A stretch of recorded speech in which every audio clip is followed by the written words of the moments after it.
ज्ञान का सारा रहस्य एकाग्रता है। एकाग्रता की शक्ति ज्ञान के खजाना घर की एकमात्र कुंजी है।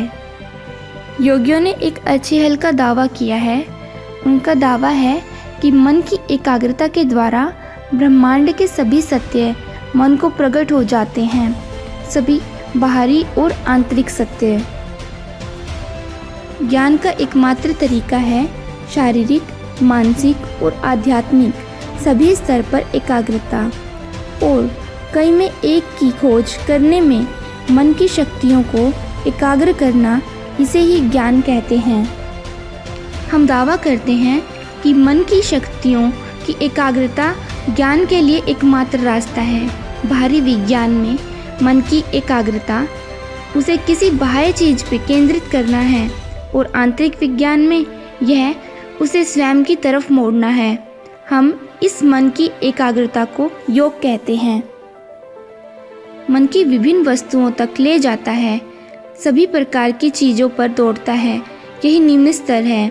मन की एक उच्च अवस्था है जब वह एक वस्तु को लेता है और बाकी सबको पृथक कर देता है, जिसका परिणाम समाधि है। इंद्रिय बोध शक्ति का केंद्र हमारे भीतर है और उनके अंग बाहर। उसे मन की तरफ लगाओ और धारणा एकाग्रता के द्वारा मन को ध्यान में लाओ। ब्रह्म वैसे ही ब्रह्मांड में सर्वव्यापी है जैसे दूध में मक्खन, लेकिन घर्षण उसे एक ही स्थान पर प्रकट करता है। जैसे मंथन दूध में से मक्खन को बाहर लाता है, वैसे ही ध्यान एकाग्रता आत्मा में ब्रह्म का बोध कराता है। जो भी ज्ञान हमारे पास है, चाहे वो बाहरी दुनिया का हो या आंतरिक, उसे सिर्फ एक ही माध्यम द्वारा प्राप्त किया गया है, दिमाग की एकाग्रता के द्वारा। किसी भी विज्ञान का ज्ञान तब तक नहीं प्राप्त किया जा सकता जब तक हम उस विषय पर अपना दिमाग एकाग्र न कर सकें। खगोल शास्त्री अपनी दूरबीन के माध्यम से अपने दिमाग को एकाग्र करता है, और इसी तरह से अन्य भी। अगर आप अपने दिमाग का अध्ययन करना चाहते हैं तो उसकी भी यही प्रक्रिया होगी। आपको अपने दिमाग को एकाग्र करना होगा और उसी के ऊपर ही लगाना होगा। इस दुनिया में लोगों के दिमागों में अंतर का सच सिर्फ एकाग्रता में अंतर ही है। वो जो दूसरों की तुलना में ज़्यादा एकाग्र है, ज़्यादा ज्ञान प्राप्त करता है। एकाग्रता सभी ज्ञान का सार है। इसके बिना कुछ भी नहीं किया जा सकता है। साधारण इंसान द्वारा सोचने की शक्ति का 90% व्यर्थ किया जाता है और इसलिए वो लगातार भूल करता है। एकाग्रता सभी ज्ञान का सार है। इसके बिना कुछ भी नहीं किया जा सकता है। साधारण इंसान द्वारा सोचने की शक्ति का 90% व्यर्थ किया जाता है और इसलिए वो लगातार भूल करता है। प्रशिक्षित मनुष्य या दिमाग कभी भूल नहीं करता। जब दिमाग केंद्रित है और उसे उसके ऊपर ही लगाया गया है, तब जो भी हमारे अंदर है हमारा गुलाम होता है, न कि स्वामी। यूनानियों ने बाहरी दुनिया पर अपना दिमाग एकाग्र किया और परिणाम स्वरूप कला, साहित्य इत्यादि में उत्कृष्टता मिली। हिंदुओं ने आंतरिक दुनिया पर स्वयं के अनदेखे स्थानों पर अपना दिमाग केंद्रित किया और योग विज्ञान का विकास किया। योग इंद्रियों, इच्छा शक्ति और दिमाग पर नियंत्रण करना है। इसके अध्ययन के लाभ यह हैं कि हम बजाय नियंत्रित किए जाने के नियंत्रण करना सीखते हैं। दिमाग की कई परतें लगती हैं। हमारा वास्तविक लक्ष्य हमारी इन सभी हस्तक्षेप करती बीच की परतों को पार कर ईश्वर को खोजना है। योग का अंत और लक्ष्य ईश्वर का साक्षात्कार है। इसे करने के लिए हमें सापेक्ष ज्ञान, इंद्रिय आभास की दुनिया से परे जाना होगा। दुनिया इंद्रियों के लिए जागी हुई है। भगवान के बच्चे उस स्तर पर सोए पड़े हैं। दुनिया अनंत काल से सोई हुई है। भगवान के बच्चे उस दायरे में जाग रहे हैं। ये भगवान के बेटे हैं, लेकिन एक रास्ता है इंद्रियों पर नियंत्रण का।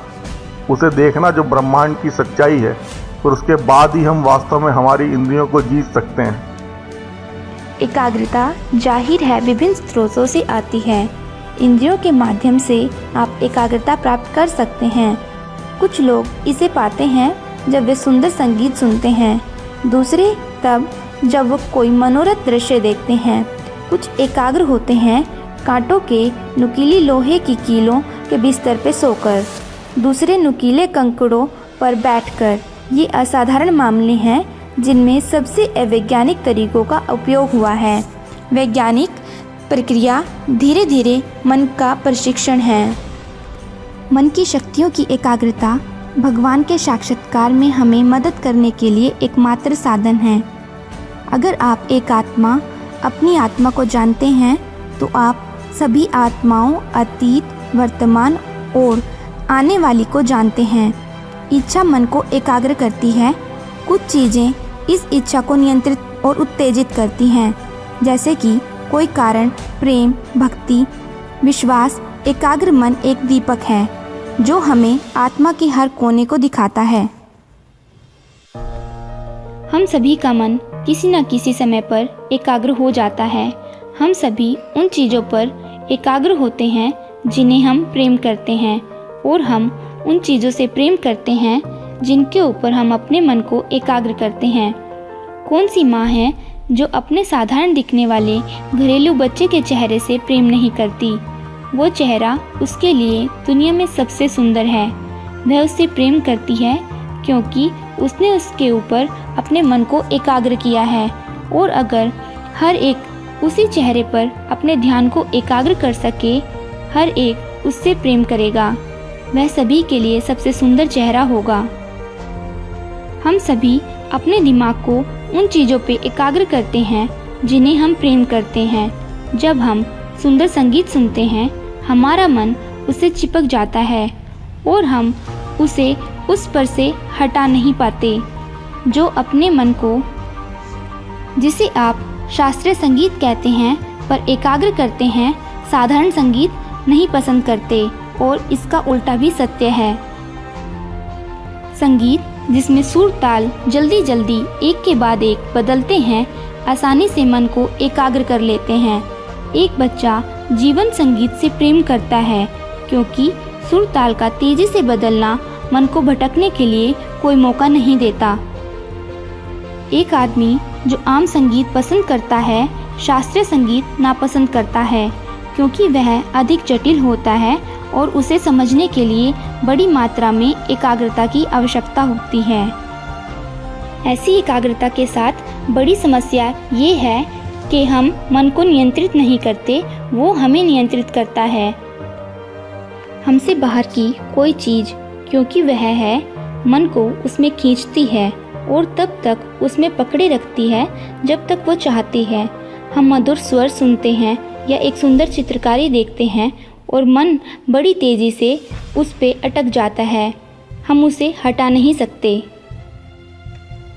हमें कैसे पता चलेगा कि मन एकाग्र हो गया है? क्योंकि समय का विचार गायब हो जाएगा।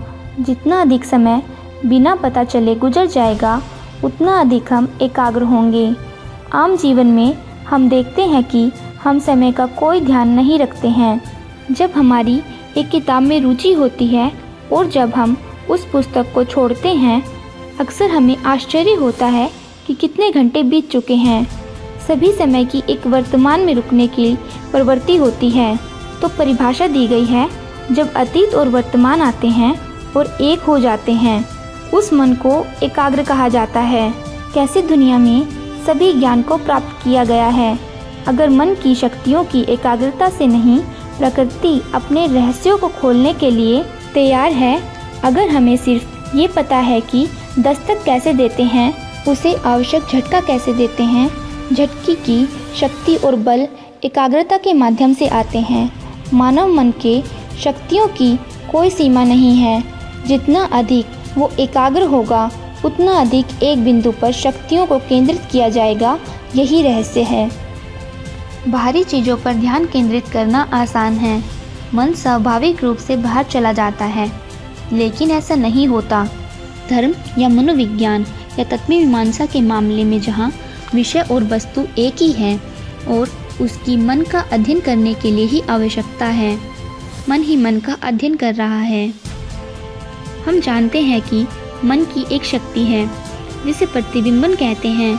मैं तुमसे बात कर रहा हूँ और उसी समय मैं बगल में खड़ा हूँ, जैसे वो कोई दूसरा व्यक्ति हो और मुझे जान और सुन रहा है कि मैं क्या बातें कर रहा हूँ।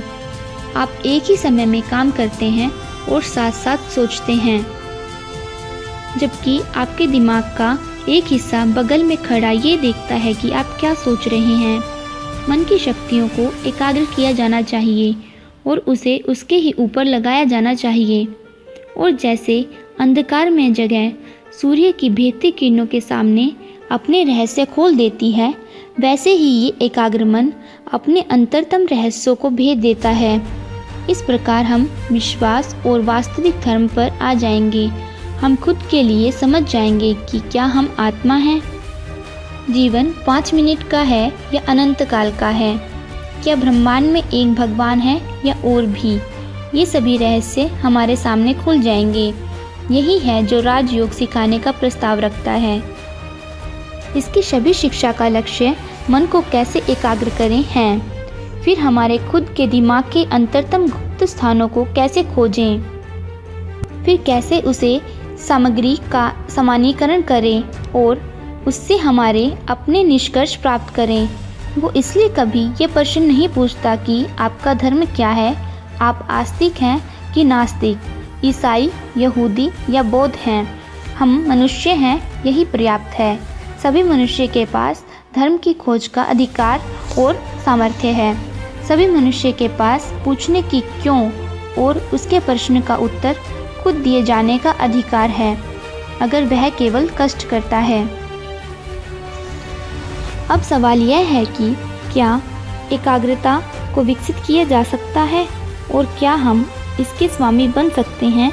योगी कहते हैं हाँ। योगियों का कहना है कि हम मन पर पूर्ण नियंत्रण प्राप्त कर सकते हैं। नैतिक पक्ष पर एकाग्रता की शक्ति को विकसित करने का एक खतरा है। किसी भी वस्तु पर मन को एकाग्र करने और फिर अपनी इच्छा से उसे वहां से हटाने में असमर्थ होने का खतरा। ये अवस्था महान दुखों का कारण बनाती है। लगभग हमारे सभी दुख हमारे पास निर्लिप्तता की शक्ति के न होने से होते हैं। तो एकाग्रता की शक्ति के विकास के साथ साथ हमें निर्लिप्तता की शक्ति का भी विकास करना होगा। हमें सिर्फ मन को किसी एक चीज़ के साथ विशेष रूप से संलग्न करना ही नहीं सीखना होगा, परंतु हमें एक पल की सूचना पे उसे निर्लिप्त करना और उसे किसी दूसरी चीज़ पे एकाग्र करना भी सीखना होगा। इन दोनों को एक साथ ही विकसित किया जाना चाहिए, इसे सुरक्षित बनाने के लिए। नियमों का नियम एकाग्रता है। सबसे पहले सभी तंत्रिकाओं की ऊर्जा को एकाग्र करो और सभी शक्तियाँ जो शारीरिक कोशिकाओं में भरी हैं को एक बल करके इच्छा अनुसार निर्देशित करो। फिर मन को, जो बारीक तत्व है, एक केंद्र में ले आओ। मन की परतों पे परतें हैं। जब तंत्रिका बल एकाग्र करके मेरुदंडीय स्तंभ से ले जाया जाता है, मन की एक परत खुल जाती है। जब वह एक हड्डी, तंतु जाल या कमल पर एकाग्र होता है, दुनिया का दूसरा हिस्सा खुल जाता है, तो वो एक दुनिया से दूसरी दुनिया में जाता है। जब तक वह पेनियल ग्रंथि को दिमाग के मध्य में छू नहीं लेता है। यह स्थिति ऊर्जा संरक्षण की स्थिति है, गतिविधि और निष्क्रियता दोनों का स्रोत। मनुष्यों और पशुओं के बीच मुख्य अंतर उनमें इस एकाग्रता की शक्ति का अंतर है। इसी कार्यक्षेत्र में सभी सफलता इसका ही परिणाम है। हर कोई एकाग्रता के बारे में कुछ ना कुछ जानता है। हमें इसके परिणाम हर दिन दिखते हैं। कला, संगीत इत्यादि में उच्च उपलब्धियां एकाग्रता के ही परिणाम हैं। एक जानवर में एकाग्रता की बहुत कम ही शक्ति होती है। जिन्होंने जानवरों को प्रशिक्षित किया है, इस तथ्य से बहुत कठिनाइयां अनुभव करते हैं कि जानवर लगातार उसे भूल रहा होता है जो उसे बताया जाता है। वे अपने मन को लंबे समय तक किसी एक चीज़ पर एकाग्र नहीं कर सकता है। यही मनुष्य और जानवर में अंतर है। मनुष्य के पास बड़ी एकाग्रता की शक्ति है। एकाग्रता की शक्ति पर अधिकार का अंतर ही मनुष्य और मनुष्य के बीच का अंतर स्थापित करता है। निम्नतम की उच्चतम मनुष्य से तुलना करें अंतर। एकाग्रता की श्रेणी में अंतर है। यही एकमात्र अंतर है। अगर आपको ये वीडियो पसंद आया हो तो इसे लाइक और शेयर करना ना भूलें और हमारे YouTube चैनल को सब्सक्राइब करना भी ना भूलें। थैंक्स। धन्यवाद।